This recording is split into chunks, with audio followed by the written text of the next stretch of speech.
Hi, my name is Benedict. This is part 2. I wasn't sure whether there were going to be parts, but this is a part 2 of a video that I made yesterday where I actually walked you through mixing this track. I'm not going to rush too much on talk too much about the mixing because there's already a video out there. So have a look either on the webpage where you found this or on my YouTube and find the video which matches this, which is going to be main mix for the Midsomer variations. So yesterday we walked through and I did a mix of my piece. Let's have a little bit of a listen.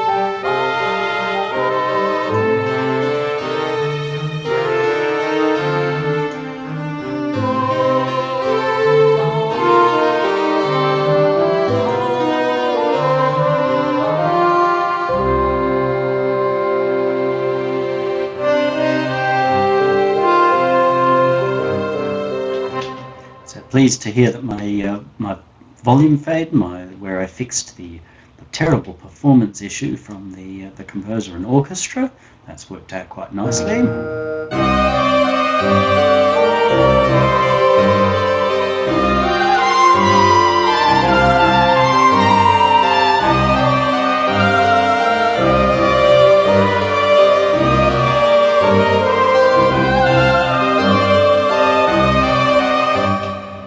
Okay, cool. Nice big sound there. Now, before I get into trying to finalize this, a couple of things. Before I forget, I'll do this. I want to set the right amount of post-track space. Now, I know this can be done when you're mastering your whole album, but I'm showing you what I do. You've come to look at this because you want to see how I do it. I'm not going to say to you this is the only way to do it. This is the way I do it.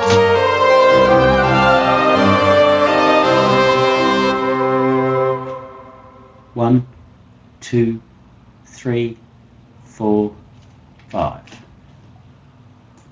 About 5 seconds after the bulk of the sound is over. You don't have to wait till everything's faded out, but just where the bulk of the sound feels like, okay, that's done, I'll wait 5 seconds.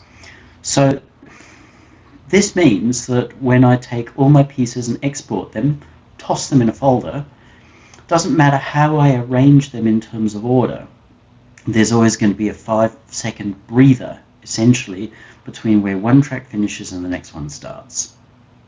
Now you're always safe with that.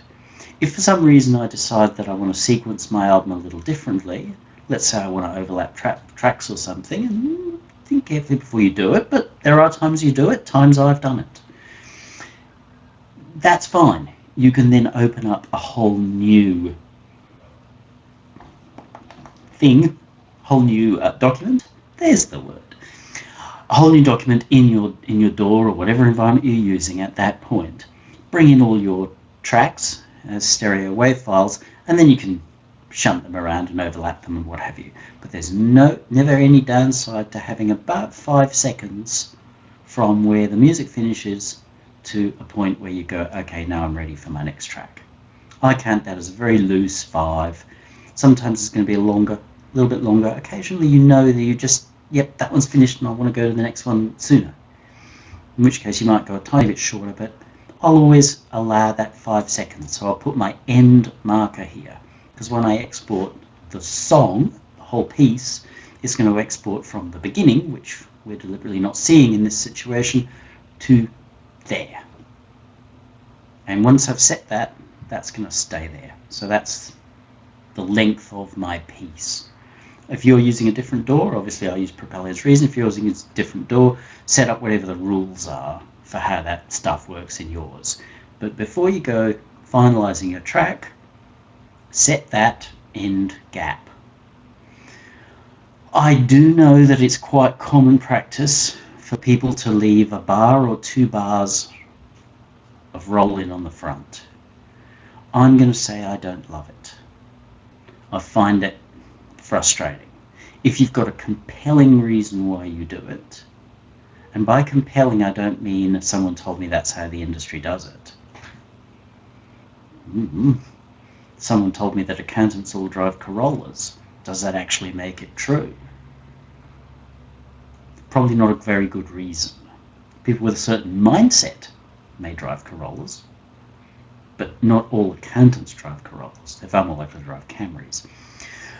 So, I'm not a big fan of it. There can be situations, however, when you're going to export a track and the automation isn't going to kick in fast enough, so you're going to have a little blip. Either live with the blip and deal with it after, or then you can move things just a tiny bit. But I don't particularly love seeing when I come to a piece and I open it up and it's like this. Because unless you get a whole lot of extra trouble, and I don't see the point of setting myself up to do extra work, especially seeing it's going to be inaccurate. When I go to press play on that track somewhere else, let's say I'm DJing. I used to DJ. I used to be a function DJ, which meant that I did school parties. So, 500 kids in a big hall, disco lights. I did lots of weddings. I did lots of 30ths, tons of 50ths. And you know what? The very last thing that you want when you press play as a DJ is to be like,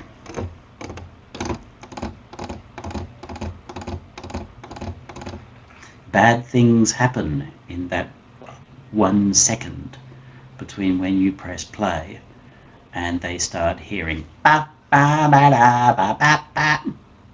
Bad things happen. So you don't want to have to make the DJ do it for you. And we used to have to do that because we actually made the discs and we made the music collection for all our guys, all our kids.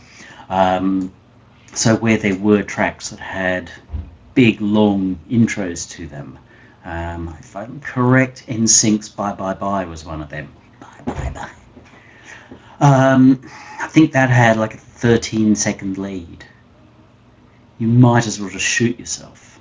And that's okay, it's a single edit, but think carefully. And that's not me saying that all music has to start on the one. No, lots of my music's got really long, slow intros. Look at Triumph and Tragedy, the last album. The intro track is like 3 or 4 minutes of there's not a hell of a lot happening here. So there's nothing wrong with that, but it's not like 2 bars of silence. So don't do the 2 bars of silence unless you've got a really compelling reason, which is you specific. As in, if I were to press play right here, which I'm not going to do, it's muted for a reason. Then if you don't need that run-in, don't have it. Get rid of it. Because it's not a good thing to bake into your tracks. Okay, so make sure your starts and your ends of your tracks are right. That's the number one thing. If you're thinking I'm not ready to sequence my record yet, great, you don't have to. But make sure the starts and ends of your tracks are in the right place. All right, there. Now, we did our mix yesterday. We've had a quick listen through the mix and I'm happy with it. It was an unusual mix. I'm going to take a little bit to talk here because some of you may have thought, oh, but Benedict, how could I learn anything from that? Well, firstly, if that's your mindset, you're entitled to it, but I think you're wrong. Here's why I think you're wrong. This was good material in the sense that it was well composed, and I'm not taking all the credit for that because most of that is through the guy who composed the original that I've done my variations of. Went a lot like this. And I also had good performance. And I know it's orchestra and they're all samples, but the performance was even. If you're in that situation where you're trying to polish a turd is the industry expression for that, where you've got really cruddy performances and trying to pretend that you've got top quality material, then either I hope you're getting paid really well for this, or be honest. If you're a third-party mixer, then try and get better quality clients. Oh, but it's all I can get. Yeah, I fully understand that. It's very hard to get good quality clients these days. Really hard. Much harder than it ever has been before. But be aware that that's the case. Also, if they're a band that's rough as guts, then they must be pleased with being rough as guts. They have to be pleased with that. So it's a raw performance, present a raw record. That's a good thing. Do you think that people love Motorhead because they sound like Toto? No. They love Motorhead because they sound like shit. What about Venom? Or even to some extent Bathory? Venom. Do you think they like Venom because they sound like Motorhead? No, because they sound like even more shit than Motorhead. So, if you are dealing with an act whose material is like Motorhead or Venom, mix it like it's Motorhead or Venom. And I don't mean genre. If you've got a blues band who play as loose as Venom, great. That's their sound. Mix it for that. Don't go saying, I'm going to rearrange every single thing, because that's what you do, that's how you get producery. Because you've now transformed a band like Venom, who had something really rather cool about their total inability to play their music in time or in tune or anything. They was beautifully terrible. They were kind of like Spinal Tap, only for real. You're now translating them and trying to sell them off like they're Toto. Now, nothing against Toto. Toto are a brilliant act. The finesse with which they performed was tremendous. But Toto and Venom are two very different acts. So you should not be taking material which is Venom and trying to turn it into Toto. That's not your job as a mixer. That is not your job as a producer. I know it's very fashionable over the last particularly 10 years to be saying, oh, well, as a producer, my job is to take stuff that's shit. Someone who's rapping out of time, out of tune, out of everything. You know, really crapulent. Putting some plugins on it, auto-tuning it, and making it FM radio ready. No, it'll never will be. You're not going to turn Venom into Toto, nor should you. So either go back to the act and say, hey, this is how it sounds. Let's really do the hard yards, pull up our underpants so we can sing in tune, and get better. That's your job. Or say, okay, I've got a really vibrant act here. I've got an act that's like Venom. Technically atrocious, but somehow they've got this real thing in what they're doing that makes them a lot of fun. And you mix it that way. So I've got a very direct and honest recording here, and so I have not overcomplicated anything. This is essentially a little orchestra. Yes, it's all MIDI and what have you, but, you know, the audience don't care. All they want to do is hear the do and enjoy it. So me getting in the way of that's really dumb. So if you were thinking that in this mix I was going to get real producery and run through every single thing and sidechain it to everything else and compress the buggery out of everything and then put strange EQ curves on it, I think you've got the wrong idea about what production is. My job as a producer, your job as a producer, and then as a mix engineer, and the two are actually separate streams, is to find the story and deliver it. And when you get to being the mix engineer, which is a third skill set, your job is to take what the composer, and if important, and if used, arranger, and the performers have put down in terms of story, what your producer has gelled it all up as, what your mix engineer has just presented it as, the balance that he's presented, and to just tizzy it up and prepare it to go in the box that it's going to go in for delivery. The delivery box used to be vinyl. Sometimes it's vinyl again these days. But vinyl had a lot of rules. And vinyl was going to go on AM radio, and that had even more rules. So mastering was about making sure it was fit for purpose to go in the boxes that it was going to go in. In other words, it had to physically fit on the vinyl record. So while you might want to turn up like 18 dB of bass on your master like that, it was never going to go on vinyl, because as soon as you got to the boof, boof, boof bit, your record arm was going to go boink, boink, boink, and it wasn't going to come back where it started. It was going to boink and probably fall off the record. If you wanted to have huge amounts of stereo, your thing was going to go boink. So mastering was about making sure it was fit for purpose, that it was actually going to go on the vinyl record.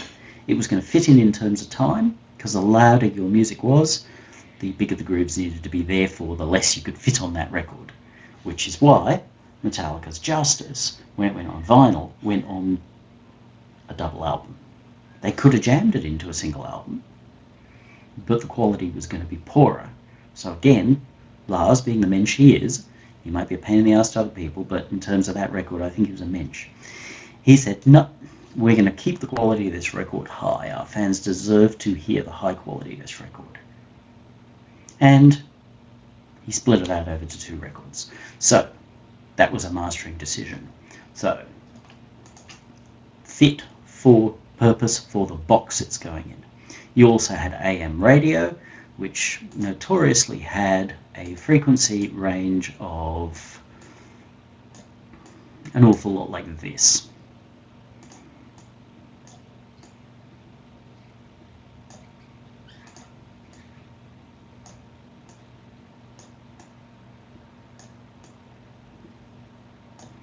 That was AM radio. So you had to make sure your record was going to sound good that way. And you know what? If you've got a great mix, it's going to sound good that way. And that's your job, to make sure it's going to sound good that way. Now, I know a lot of you are going to go, but Benedict, we don't have AM radio anymore, so why are we even thinking about it? No, you don't. But you've got to deal with a phone speaker. You've got to deal with a laptop speaker. You've got to deal with a Bluetooth tub. You know, one of those plastic things that pretends that it gives you high quality music real loud. Sounds like shit. The louder it gets, the more shitty it gets. People are going to use that. They're going to put your music through that. I know it's offensive. I mean, I wish we could have AM radio back. That stuff sounded good. Not those tubs. But people are going to put through that. They're going to put through those ghastly little white earbuds that they get on a Virgin flight, which wouldn't know what music was if they heard it. And were introduced to it. Hello, earbuds meet music. So people are going to use these horrid things. So AM radio, it had its own kind of horridness. You've got a slightly trickier thing in that you've got to deal with people using even horrider gear than AM radios. So fit for purpose. Make sure that it's going to fit. Again, some of you are going to be pedantic and you're going to go, oh, but you know, oh, my mix is going to be ruined when I put it on Spotify. You know, they're going to, it's like, come on, get your hand out of your pants. Honestly, if you do a good mix, it will translate anywhere. If people are listening to Drake on Spotify, or on Drake on SoundCloud, or Drake on YouTube, and they're enjoying it, how is your music going to be any different? It's not. So don't be a girl about it. Get your hand out of your pants, focus on getting a great mix. It's going to translate. I'll teach you the one thing you've got to do to make sure it translates. So, mix was not fancy.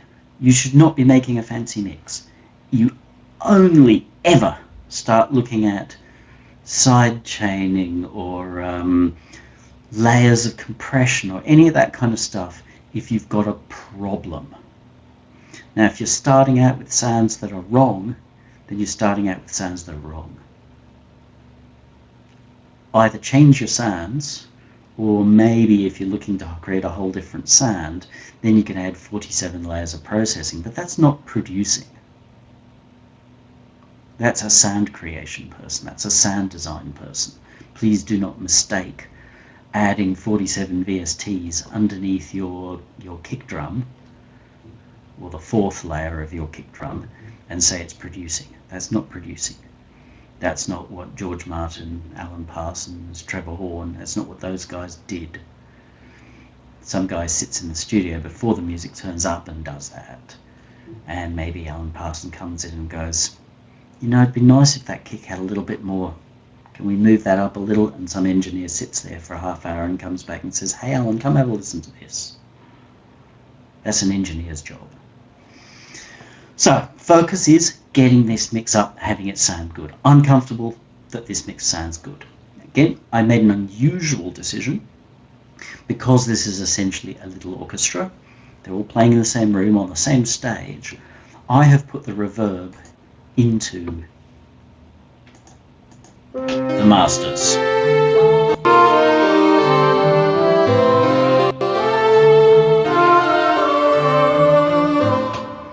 I made that decision because there's no other stuff in this mix. It's a whole mix. It's all playing together. It's all working together. It wants to have that unified sound. This reverb's going to pull it together. It's not actually at all unusual to put a reverb in a mastering chain. I'll do it every now and then. Normally it's going to be a shorter plate reverb, and it makes a quite a nice difference when you get it right. But in this case, I'm just going to put my great big hall right in the middle of it, because it would be dumb to go out and start setting up sends and returns and all kinds of things that I don't need. So again, the message here, even though you may not want to hear it, the message is simplify. Always simplify.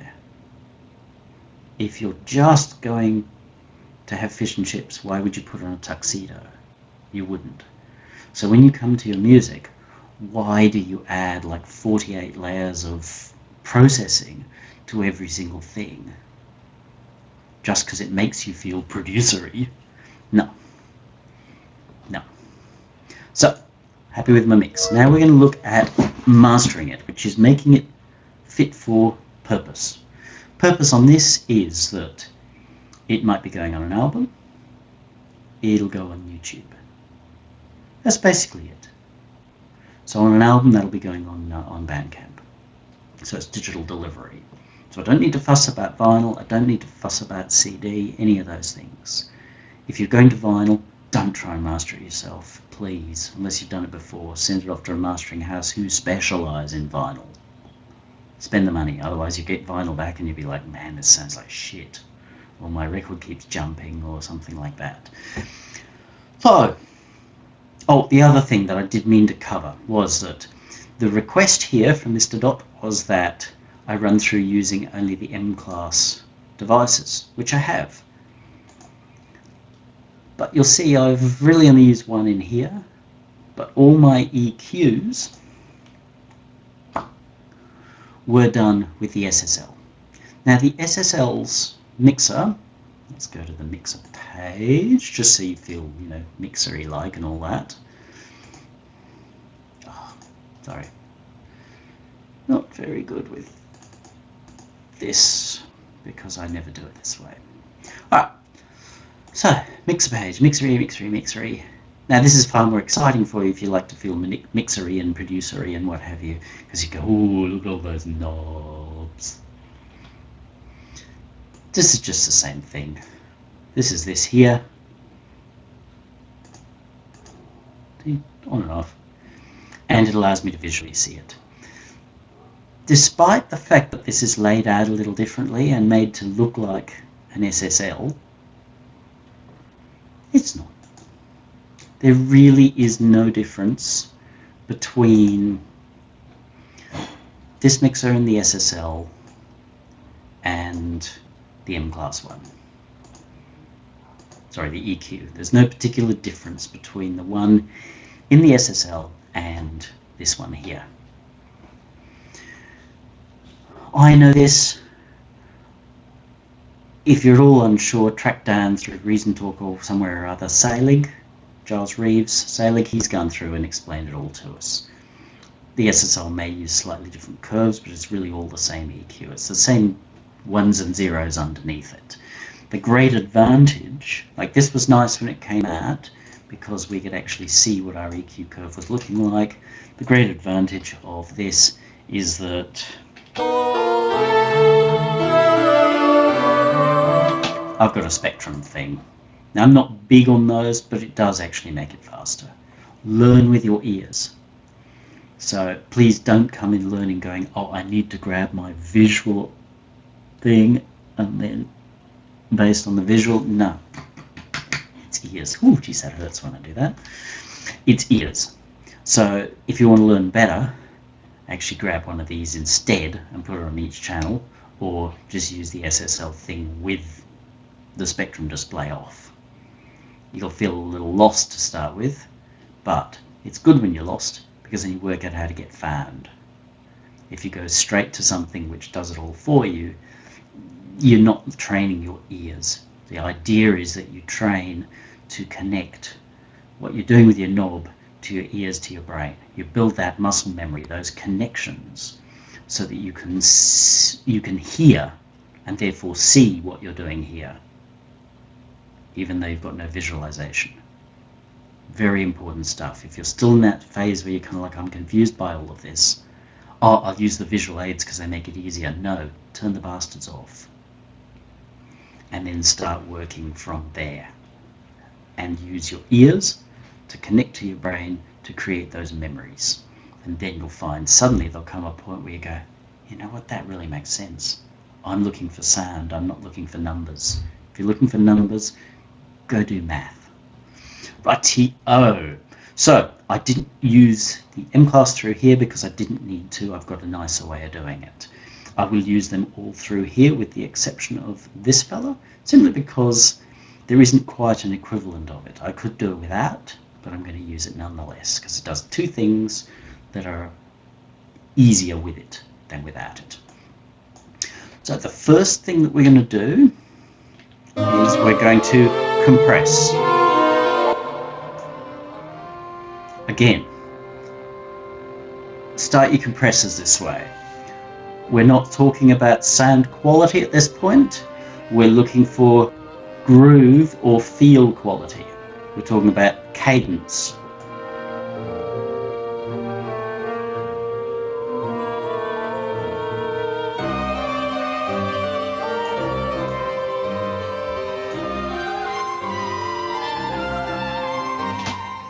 Hopefully you can hear that. Go through with some of your own work. Set this up so your threshold on your compressor is as far down as it'll go. Far down as it'll go. Your ratio is as high up as it'll go. Set your attack and your release to 0. Don't worry about the fact that it's distorting like a bastard. It sounds like it's been gargled. Then raise your attack until you get to a point where you're hearing everything come through, and when it's starting to bite, because it's set to really bite, when it's starting to bite, you're starting to go, ooh, that's... And then you raise your release, which is going to slow things down and might, after a little while, you'll learn how to balance those two. But you'll find a point with your attack where you start to, ooh. And as you add release, you might move your attack up and down just a tiny bit to adjust for the fact that your release has changed the overall time length of this envelope, and you'll have a point where it moves a bit nicer than before. That's all you're looking for on this compressor. If you come into mastering thinking that this compressor is about levels, you are lost. Compressors are never about levels. They're always about reshaping your signal over time. You're reshaping your envelope. So it's the same as if somebody offers you a transient processor. They can do things that a compressor doesn't, but they're still basically doing the same thing. They're changing your envelope. So we're just changing the overall envelope of our whole piece, just to bring out a little bit more of that phrasing and the groove, and you'll find a point where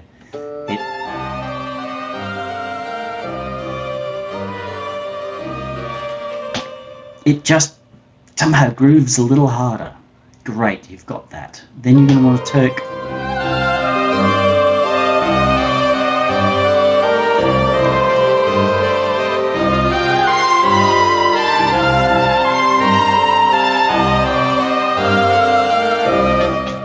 So now I want to find the point. You do not want to see a compressor at this point doing much work at all. If it's flashing more than a reduction of a couple of dB, anything more than maybe 2 or 3 dB, and you've got it wrong. If it needs that much to be working, then you're probably focusing on drums, in which case pull your drums and bass out into a bus and do this over there. You're only looking for a tiny movement. We start by exaggerating it so we can really hear that groove in a big way, like big waves. It's easy to understand waves when we look at big waves, but it's not fun to be in the middle of them. Then we pull our ratio right back.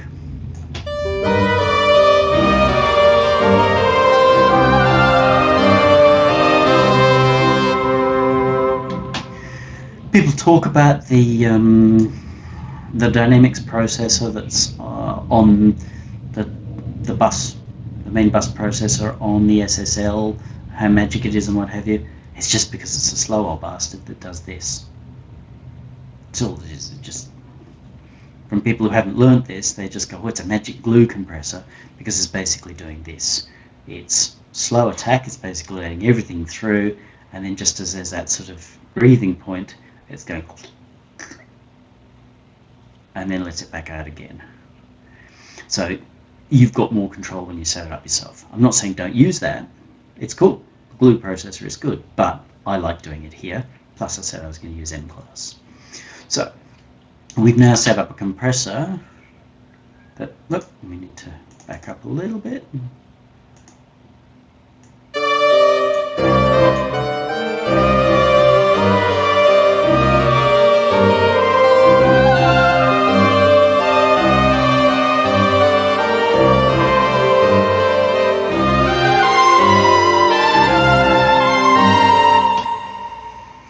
Hopefully you can hear how it just grooves a little harder with that there. Now we're obviously not looking for a big funky groove because this is like an orchestral piece, but we can still help it along that little bit. And it's just that little bit that's going to make a big difference to the listener.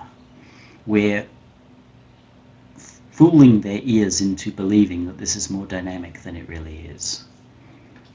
That's all we need to do with that. There's never too much work there. Notice I haven't bothered driving it harder on the way in, nor have I bothered driving it harder on the way out. I'm still running at almost 12 dB down.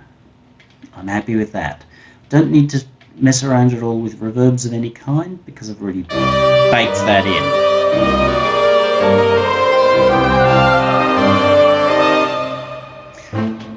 Now we're going to look at the mix itself, the tone of the mix. The equalizer here is not for EQing your mix. And you go, well, why do they call it an equalizer, Benedict? No, this is a tone control for your mix. You're looking at this point to say, does my mix need any adjustment in tone overall? Because remember, we've got however many instruments here all playing at once. We're not playing with a mix anymore, we're playing with one thing, which is our stereo signal. Not all of these. If you've got a problem with one of these, if you're listening to your mix and you're going, geez, my violins poke out, or my violins don't sit well, more likely you're saying, oh, but my bass doesn't sit well. You should not be here. Turn all these devices off, go back. So what we're looking at doing is not solving anything like a particular instrument being too loud or too soft. If you're going to come in here and go, oh yeah, I need to do this so that the drums come through, stop, go back. That's a mix problem. That's not a mastering problem. I know you'll hear stories about records that were apparently saved by the mastering engineer. They're as magical as if you went to see the movie Bohemian Rhapsody or the Motley Crue one, which is doing the rounds, the dirt. Haven't seen it yet. I haven't seen either yet, actually. I have some real trepidation about Bohemian Rhapsody, but I will watch it. I'm kind of looking forward to the Motley Crue one, not because I expect it to be at all true. I just think it's going to be a fun ride, and hearing those songs. And watching the guys with the big hair and the whole sort of like, girls, girls, girls thing. It's going to be a fun ride. I'll learn a thing or two from it, but I'll know that it's all a bit.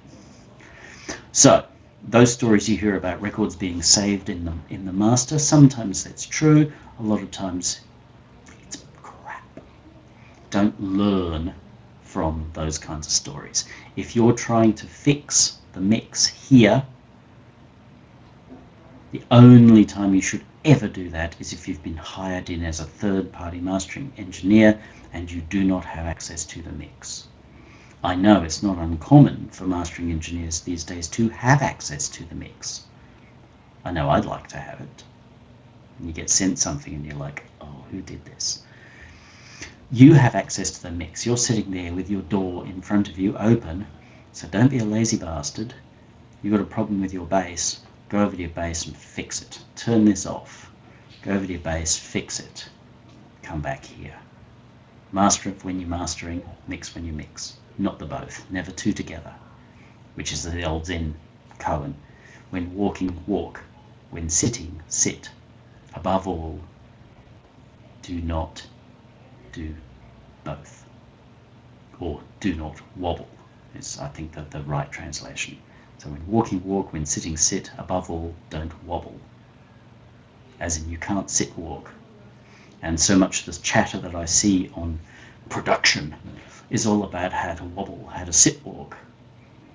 So, it's not at all uncommon to see people approach their masters like this, to do a big smiley. Some will try to get a more sophisticated by smiley by using the Fletcher-Munchausen loudness curve, whatever it's called. Baron von Munchausen loudness curve, it's about the same. Yes, there is value in that. It's science, but why are you adding a loudness curve when the doofus who goes listening to this is going to add the loudness curve again? So let's say this was the right amount, or this was what your listener is going to add. Would you master like that? No. Because that's what you're doing. If you're going, oh, I'm going to add the smiley that the other person's going to add on the other end, you've now had double the smiley. And that's why, when you hop in your mate's car with his Kenwood sub, it sounds like shit. Because, in actual fact, what you've now done with your mix is this. No wonder it sounds like shit. You don't want to do that. You absolutely don't want to do that. Don't make decisions for the listener. The listener will make his own decisions. There are listeners out there who only want to hear music like this. I know, I was horrified when I first saw it. Like, what's wrong with you? But that's how they like their music. Let them do it. Who are we to tell them to do it different? If we go, no, you're not allowed to do that, and we send them this, they're not going to like it. It hurts them. Poor treble-averse bastards. That upsets them. So don't make them do it. So, what we're looking to do is to have our mix sound the same, but just a little finesse on the tone to help sell the story of it.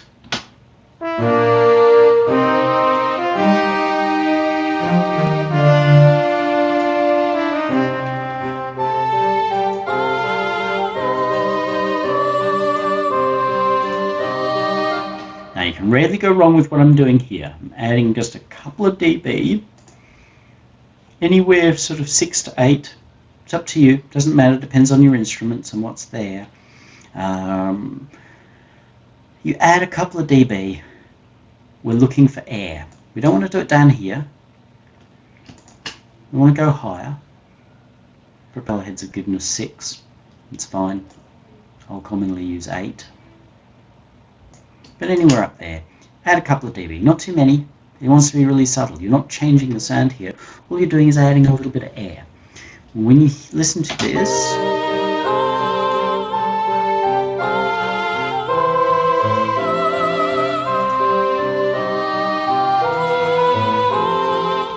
You shouldn't be thinking, oh, suddenly it got treblier. If you're thinking, geez, my mix suddenly got treblier, then maybe your mix is wrong. I'll sometimes at this point actually go and back off my hi-hats, because this can make them too trebly, and I like my hats, but it can make them too much so. But that little bit of air is actually lifting all of those very subtle high frequencies, which add that little bit of sparkle and presence and realism and sense of detail. So suddenly that little bit of air will make a mix seem to come far more alive than empty bass.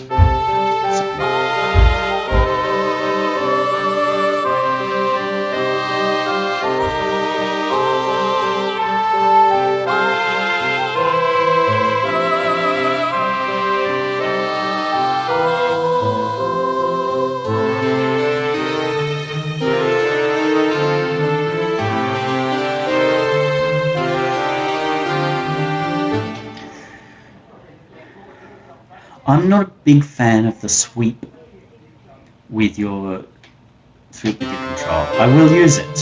So the whole sort of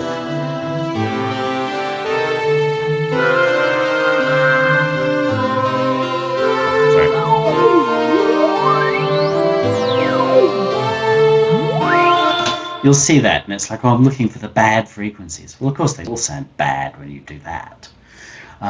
Plus the sweep thing, I think when you're doing the whole like that, do that with your TB303 before you start composing, but don't do it when you're EQing, because you're not giving yourself useful information. You might do a little bit of moving around, maybe with a broader curve, do a little bit of moving around, but then you're better off turning it off, going over there and saying, okay, now maybe it's more here. So try it here, try it here, try it here is much better than doing the, ooh, let's sweep it around, because you're not going to learn anything useful at all. You're just going to confuse your poor noggin. What I'm wondering here is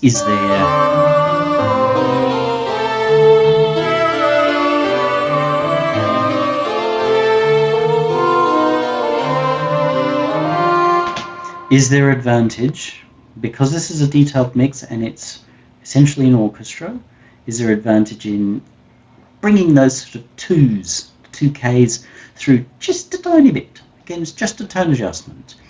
Hard to say in these things, but I might be right that there's a little bit of advantage in that. A lot of times in a more rock, EDM type mix, because we like all of our sounds to be so fat, we can tend to make a lot of mud in this sort of arena here.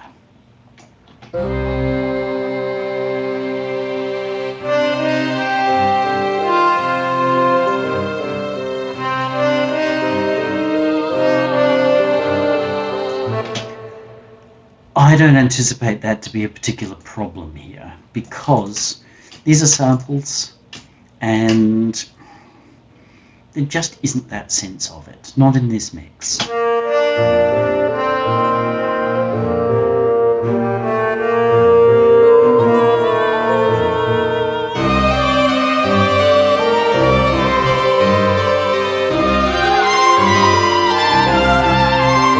That's the one.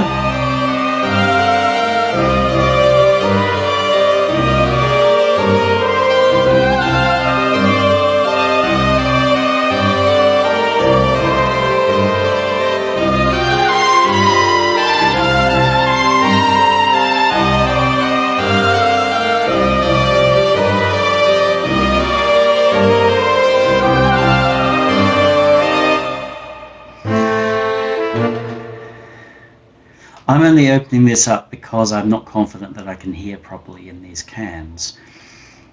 Yes, there's a little bit of activity around here that's sort of spiking up. However, just because it's spiking up doesn't mean it's wrong. Now, I remember that that was my horn, and I actually made my horn a little hornier at that point. So if I now go, ooh, but I can see it on the graph, I need to get rid of it, I'm just undoing the work I did before. I wanted that to be a little bit more dominant for its kind of feel. So why would I go chopping it out? It's there, but I don't think I want to touch it.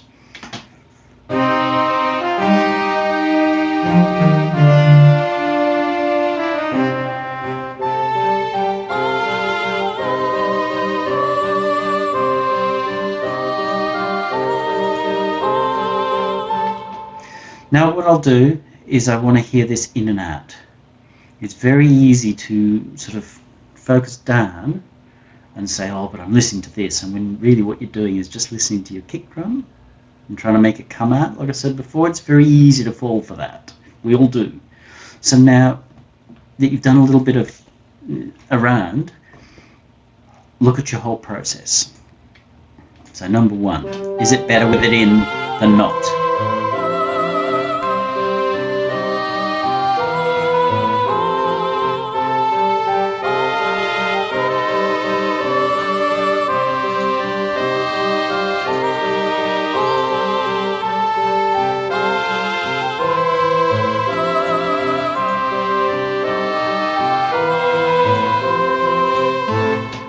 What I've realised is that while that boost does work, I'm concerned that it's making it a little hard.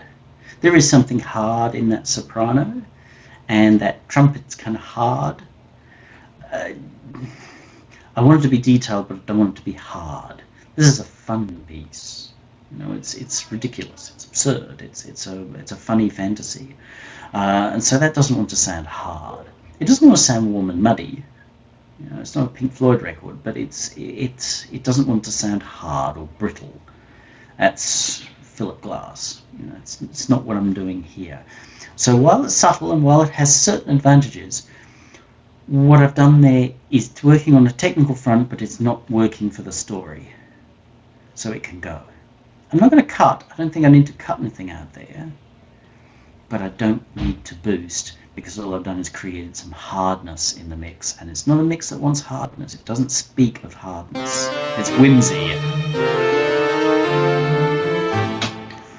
Commonly, I tend not to do low shelf boosting, because these days there's no impediment to having all that in your mixes in the first place. So while it's tempting to add it here, you've probably already got more than enough already in your mix. But because this doesn't have a 909 along with a synth bass or an electric bass, like Fender Precision with that like in gobs of 64k down low, there's not really much low down low. I've actually got air down there. And remember, with my basses, I decided not to roll anything off. I rolled off on some other instruments that weren't really important down there, but I've left them alone. I'm going to give them a little bit of a boost, just as I've given the air up top a bit of a boost. I've given the air down low a little bit of a boost. It just raises presence. It makes you feel a little sort of closer, a little bit more intimate with what's going on, whilst we've still got that great big flubby reverb. So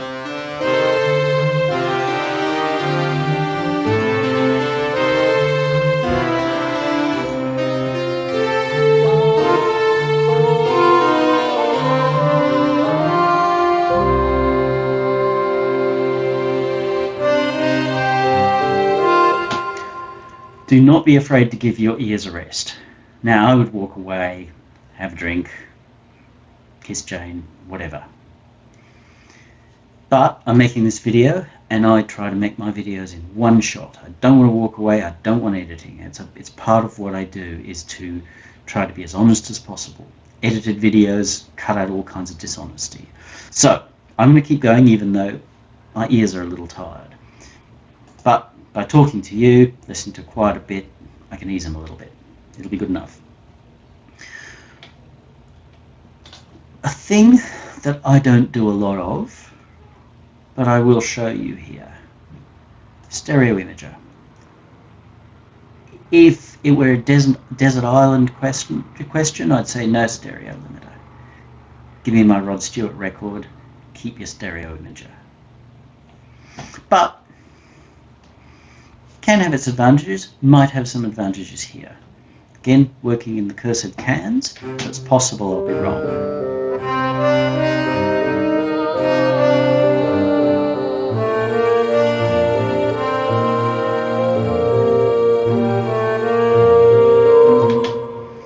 Okay, it has its charms. Now I'm deliberately, immediately just going, whoop, pretty overboard. Not ridiculous overboard, because you're just going to hear absurd things, but because I'm testing what could I possibly get from this, I'm actually going to start by being a little heavy-handed. Not to say that this is where I want it to be, but just like, if I really went hard on this, what might I get out of this?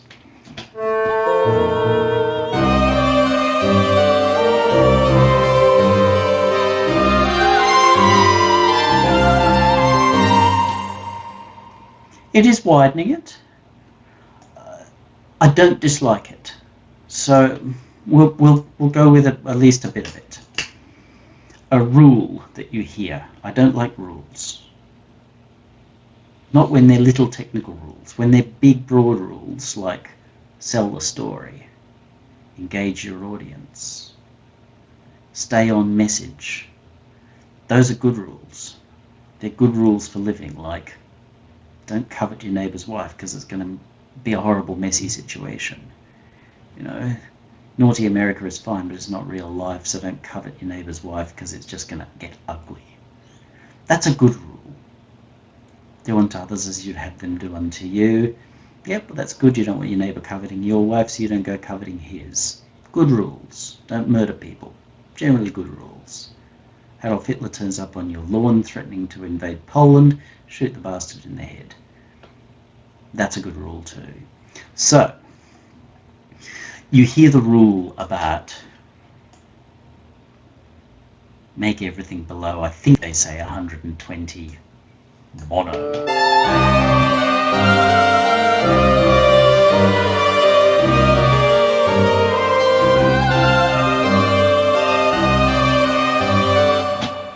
Sounds like shit. Maybe that rule works if you're writing a particular type of, I don't know, hip-hop, maybe. That sort of muscular, old-school hip-hop. Maybe that works really well. I've noticed that can be fairly mono.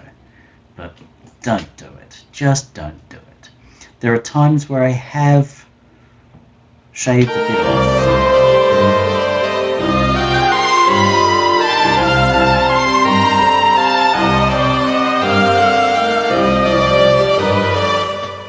I don't really want to make my bass wider. I could here, because of those well, actually it's kind of things. I could make them a little wider.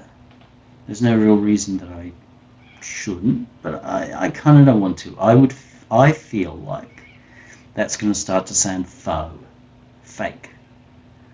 It's like where we see things. I see things, and then often I want to stop watching the show. What was it? I think it was a Blue Planet or something or other. It's not fair to say exactly what it was. I think it was one of those David Attenborough beautiful photography of animals kinds of things. And I just wanted to turn off when we got to the intro theme. Because not only was there no melody, but it was just constant action strings. Like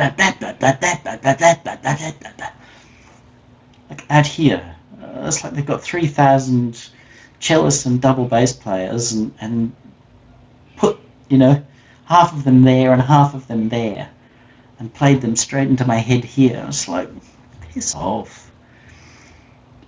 That's faux. And yes, it can be arresting. But the problem is you can be pissing people off at the same time. As long as the sound is in, I guess it's okay. You might have a chance of winning with people who think that that's the coolest thing ever. But if you're not that, you put a horrible use-by date on yourself. So please be cautious. Stereo, you can widen. But if I were widening these cellos here, I'd be doing it for the wrong reason. I wouldn't be doing it for my story. Remember, this is a pocket orchestra, an intimate orchestra with a whimsical piece. So I'm not looking to create, science fiction width here. but I'm happy to add a little bit of width on the higher ends.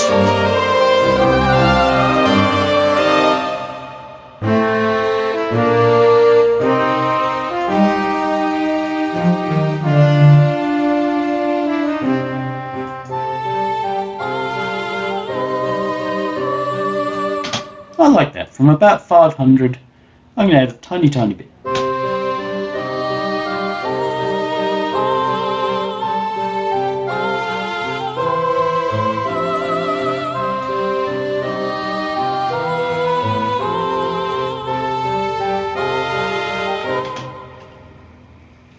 Don't know where I'd be on that with speakers. Obviously, I'll check that later. But I'm prepared to say, okay, I'll go with that. But I would be equally prepared to say, nah, and throw it in the bin. Don't feel obliged to use stereo images for anybody. If you've got a nice stereo image from your mix, which you should have, if you don't have a nice stereo image from your mix, then go back to your mix. This is just looking to say, can we tart this a little bit? Can we put a little bit more butter on it? That's all it is. It's not about saying this is a shit dish, let's cover it in butter. No, just a little bit more butter. Little tiny bit. But if you're at all unsure, don't do it. You don't need to do it. So, levels. Final levels, finally. Phew. We're still sitting in that vicinity. Now I'm going to check my mix, especially now I've done some stereo buggery. Because it is easier to bugger up your mix with this. I've popped us in mono.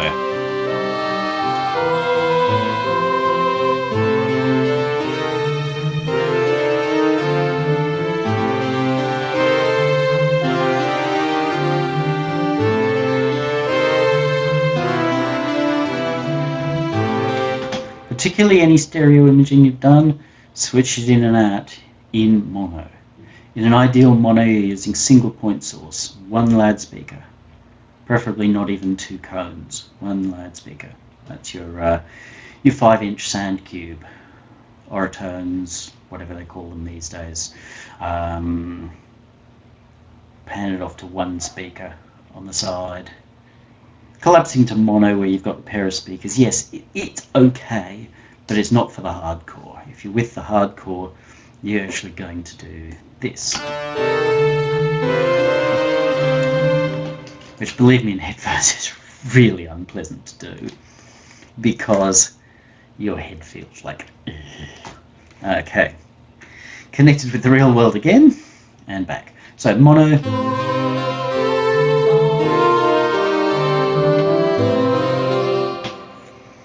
It's good to separate from the stereo feel, because if you just go comparing stereo to mono, mono will always sound horrible.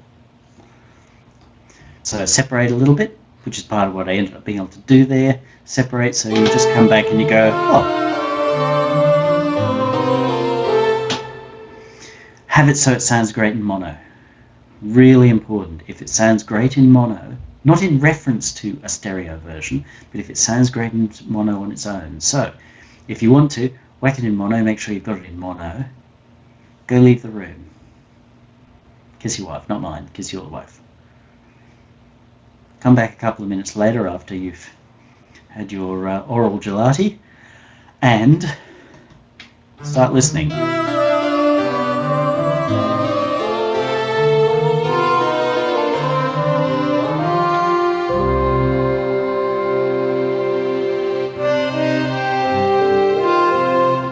Now, if your story sounds good, you're doing well. If you forget that you're in mono, you're doing really well. Not too uncommon for me to come back, and I know one of the videos I made recently, I actually had it in mono for quite some time and didn't notice.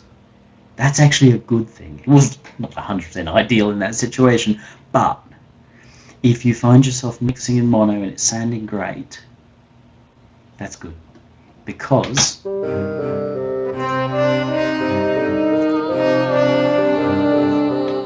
this doesn't sound good because it's stereo. This sounds good because it's good. If it sounds great when it's in mono and it goes into stereo and it's just like oh, I haven't just got one Pamela Anderson, I've got two, then you've made the right decisions. Really important to understand that. Nothing to do with Pamela Anderson. So, we've now got a mix which is sounding really good. It's lively, it's cohesive, it's all in a room, which is part of that cohesive. It's got a nice spread, which is partly from the air that we've given it, top and bottom, and from just jiggering with our stereo image a little bit. Just we know it's sounding good in mono. So now all we really need to do is get it up to the final volume. We want to get it as loud as we can without crushing it.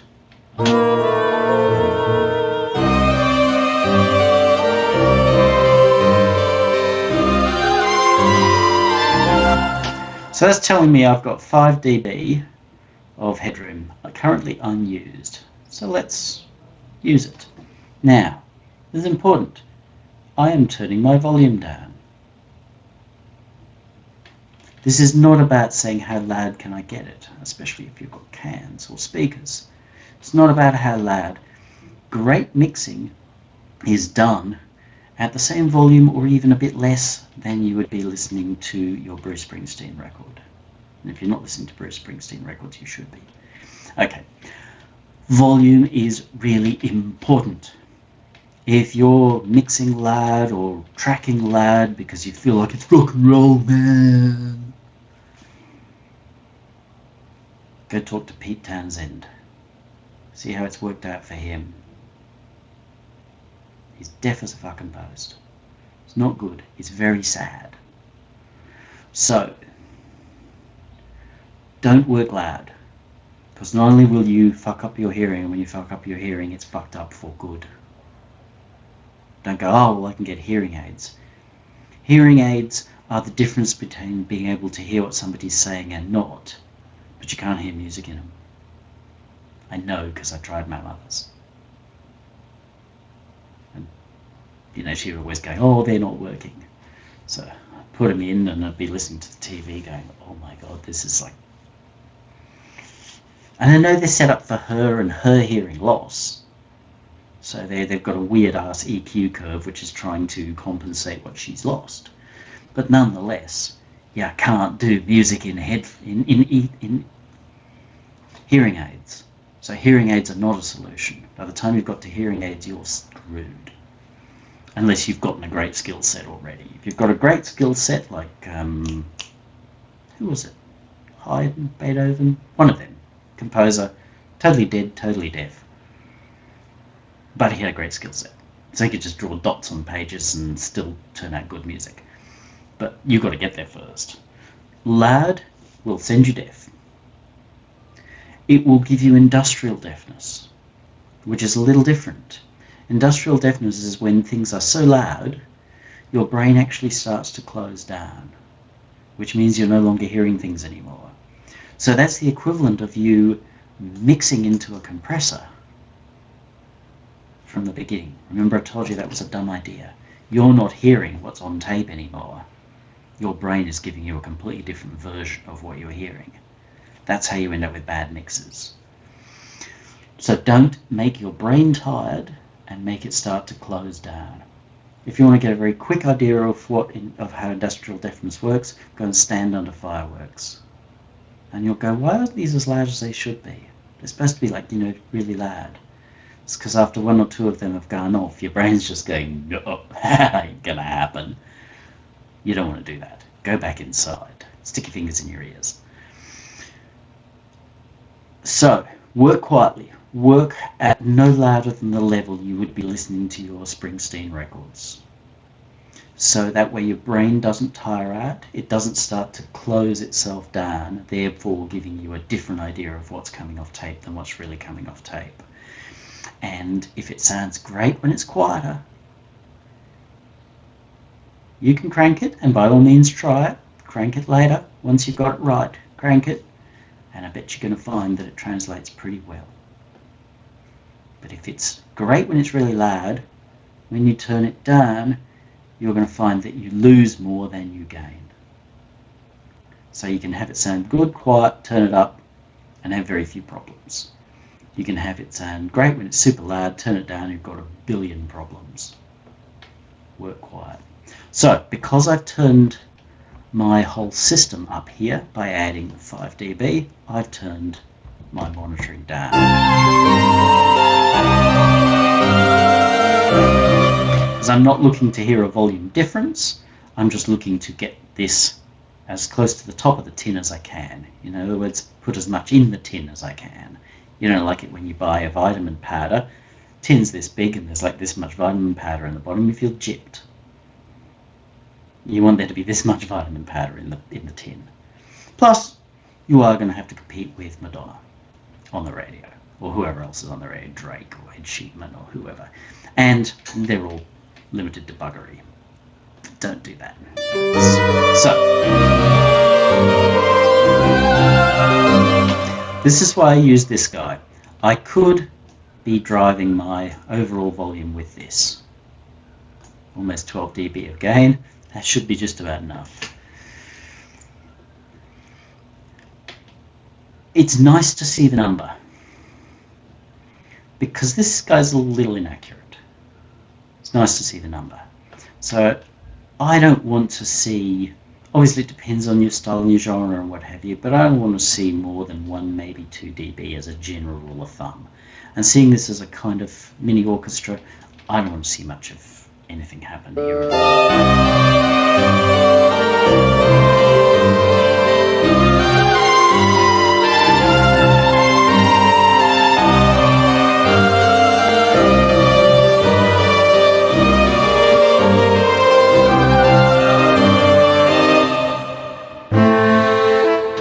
Okay, that's about right. In terms of what's happening here, I'm going to go back and look at some other things. I'm only focusing on one thing at a time here, in part because it's good to focus, and I'm listening to the big picture here, and in part because I'm trying to take you through stuff and not show you 300 separate things at once, because that's complex. So basically, I've turned up the whole track until it's just giving me a little bit of limit, as in it's coming up to the top and I'm going no more, no more, no more. I'm not sending it right up and going, oh. I know that's really super fashionable, you know, it's like,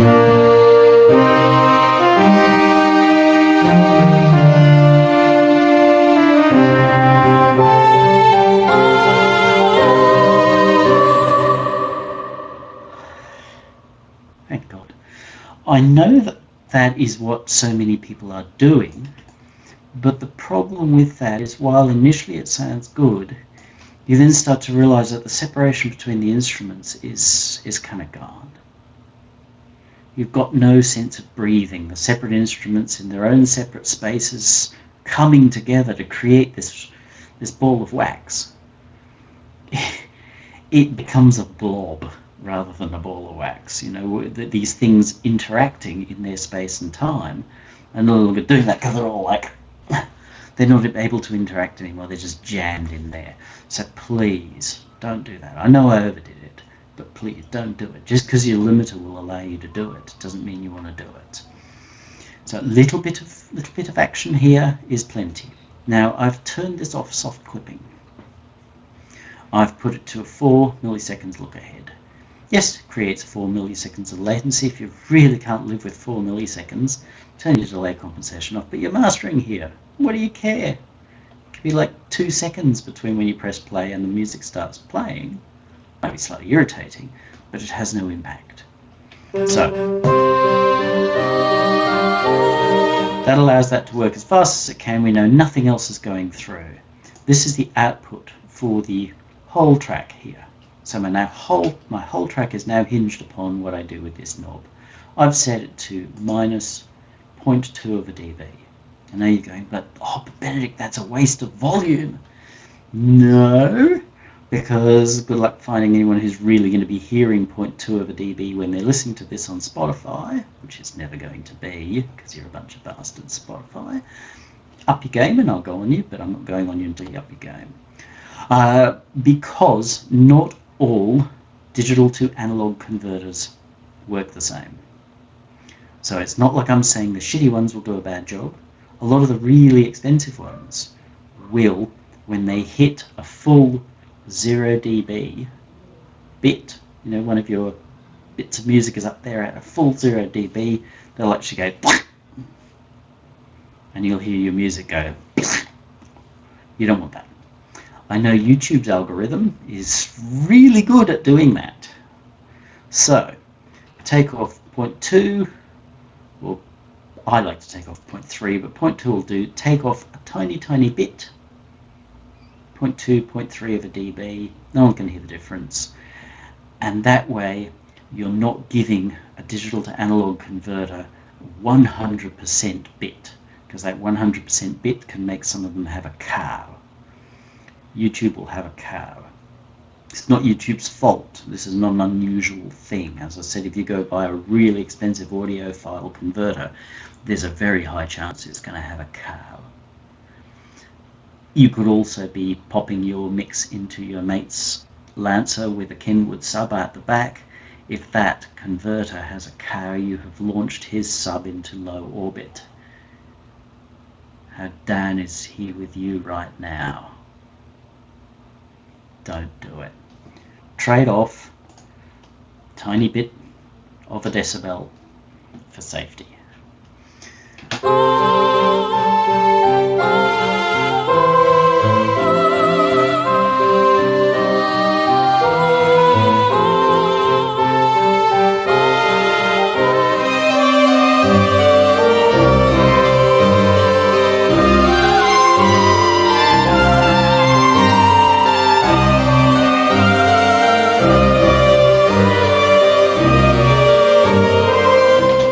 Now what I'm looking at here is what's happening to our final meters. Our meters are showing us both peak and VU. Peak is literally what you think it is. It is the loudest bits.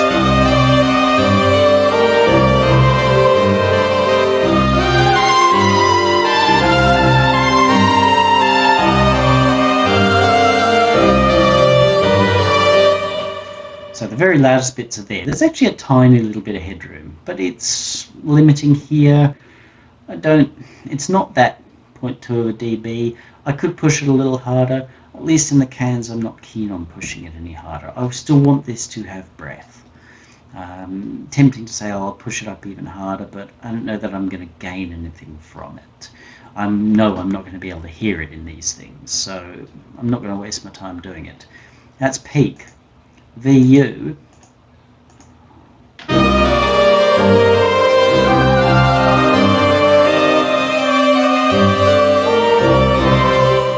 so VU is an average level. Those VU meters, the little hand that flicks, and you try your damnedest to pin it on the other end and bend it over the stop so you can go, yeah, I'm loud. Now, VU meter is an average, so it'll always be lower than peak. Averages. Peaks up here, troughs down there, averages in the middle. Very useful because a VU meter is slow and it actually reflects the way our ears and brain work far better than a peak meter. Our ears and our brains are actually quite slow.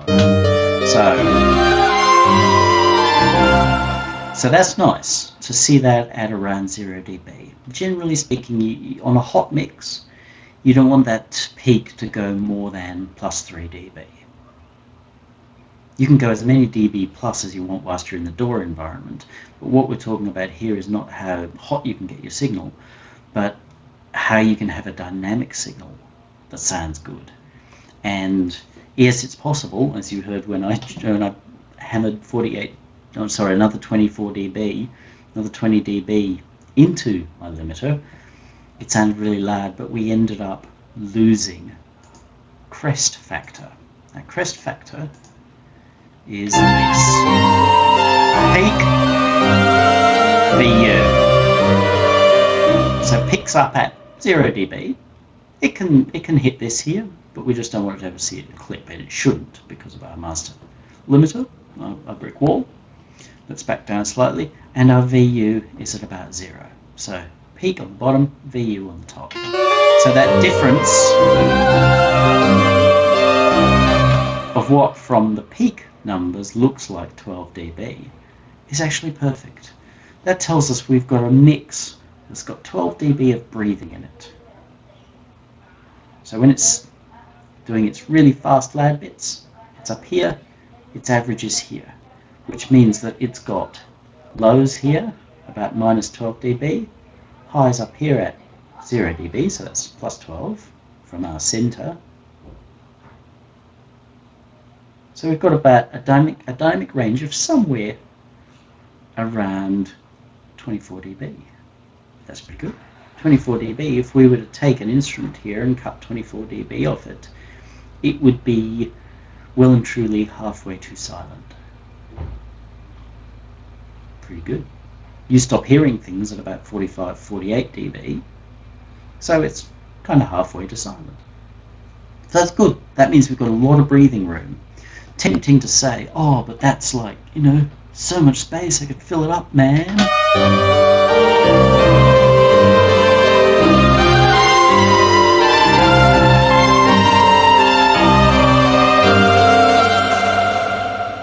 Even though I'm pinning that there, you see that it still doesn't come up.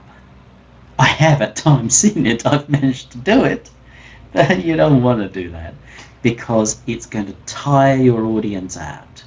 Part of what makes music work is space. Test this yourself. If you don't quite believe me, and I know plenty of people don't believe me on this, and I'm not the only one who tells you this, try this yourself. Open up a new project, get your favourite, biggest 909est kick drum you can get.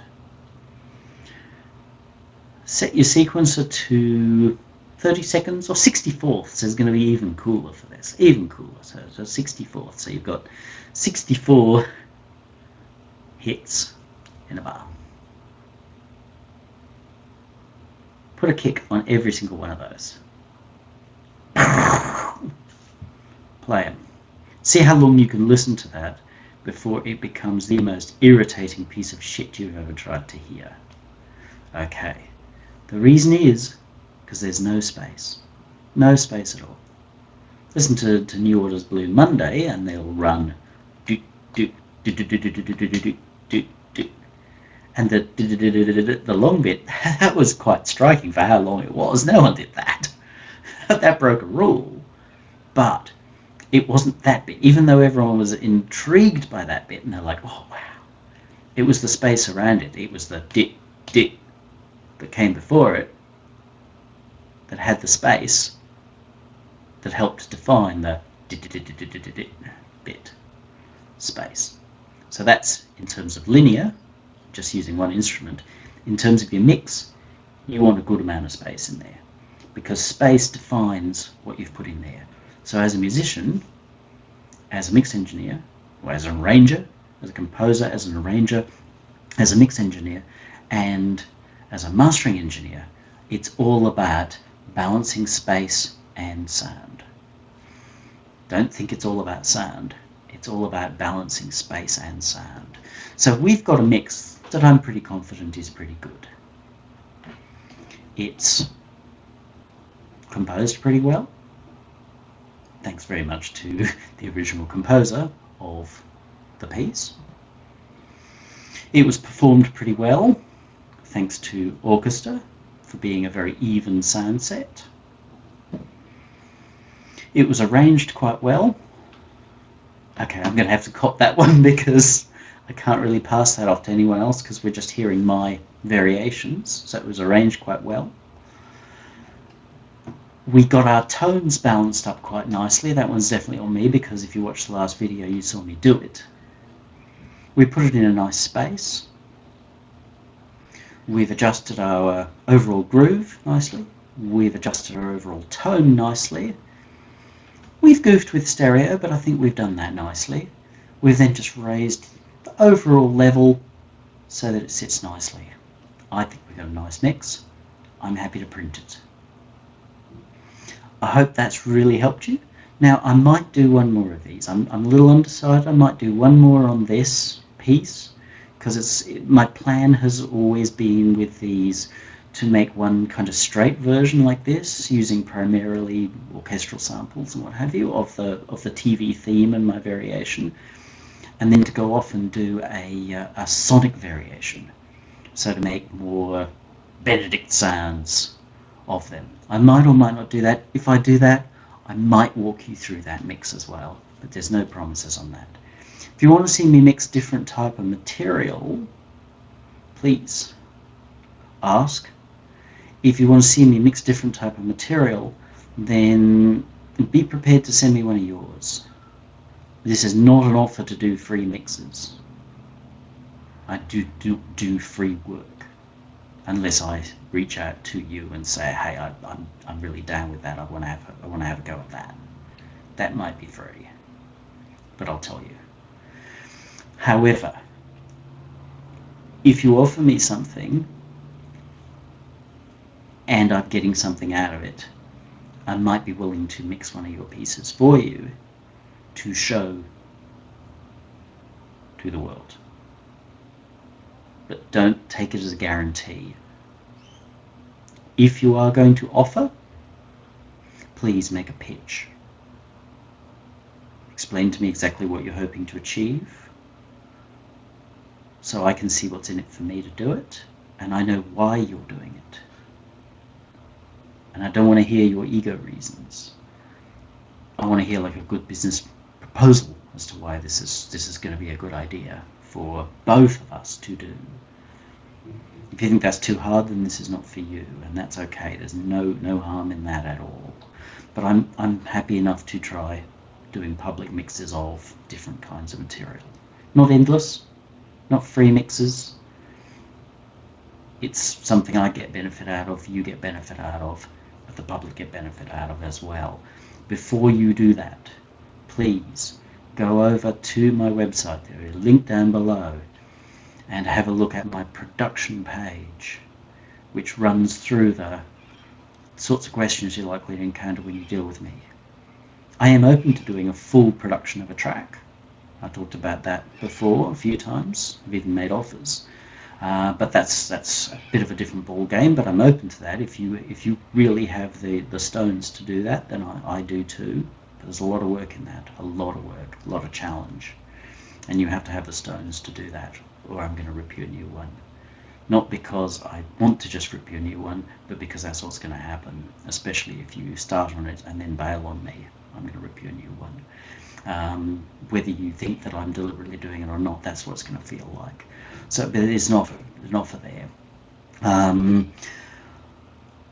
If you have questions about this mix, please ask down there, underneath. And if you're learning something, and you can say, hey, Benedict, I learned this thing from you, it helped me do this, please tell me. I do this partly for me, but I do this partly for you. You're watching this. So if you're getting something from it to help encourage me to continue to do them, please pay me. The easiest, cheapest way for you to pay me is to actually say thank you. And not just the nice dude. I hate actually getting those comments on Facebook or YouTube or wherever where someone just goes, nice dude. It's like, it seems really condescending. It's like two guys who are about to fight each other at the pub calling each other mate. If you think I've done a great job and you want to reward me, if you don't want to write a story about it, fine, no worries. Scoot over to my Bandcamp or buy one of my records. If you don't like the music, give it to your dentist. That's cool. That's the easy way out. I'm delighted because I can see that you're appreciating something. But I also love it if you tell me a story down below and you say, hey, Benedict, I thought you were a dick, but I went away and I thought about your stuff. And here, look, I mixed this and it's so much better than what I've ever done before. Killing. Thank you.